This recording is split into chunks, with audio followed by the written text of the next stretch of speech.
ግን እጅግ በጣም ድንቅና ጀግና አባት ነበረ። እሺ ጊቭ አፕ ማድረግ አልፈለገም። እንደነገርኩ ዘበኛ ነው። ጎን ለጎን ደግሞ ይበይዳል። በአመት 80 ሺህ ብር እየከፈለን ለማስተማር ከኢትዮጵያ ወደ ቻይና ቻንዙ ተብላ የምትጠራ ከተማ ላይ የፔትሮሊየም ኢንጂነሪንግ ትምህርት እንዳጠና ደግሞ ላከኝ። ጎን ለጎን በሚያገኙት ገንዘብ አጠራቅመው ማለት ነው። በቂ አልነበረችም እሷ፣ ብዙ ዕዳ ውስጥ ገብቶ ነበረ። ላከኝ። ያለችኝ ይቺ ናት። እንግዲህ 1 አመት እንድኖርበት ነው ለምግብ የሰጠኝ $100። እግዚአብሔር ይርዳ እግዚአብሔር ይከተል ብሎ ያችን ብር ሰጥቶኝ ተለያየን። የሲጋራ ሱሱ በጣም ከፍ አለ። ጭራሽ ብሎ ደግሞ አልፌ በጣም እዛ ፎርቢድን የሆነ ሱስ አለ፣ የሐሺሽ ሱስ።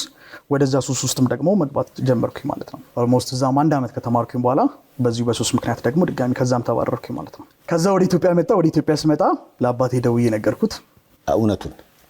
አይ እና ስራ በምሰራበት ሳለ ይዘውኝ ነው ተይዤ ተባረርኩኝ ብዬ ነገርኩት። በጣም አዘነ።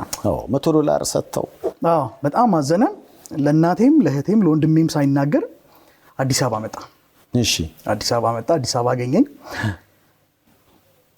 አልጋ በመያዝ ለ2 ወር ገደማ አካባቢ አቆየኝ። በየቀኑ 300 ብር ይልክልኛል። ማንም አያውቅም። ከቤት ይወጣል፣ ጠዋት ይሄዳል፣ 300 ብር ይልክልኛል፣ ይመለሳል። በንጋታው ይሄዳል፣ 300 ብር ይልክልኛል፣ ይመለሳል።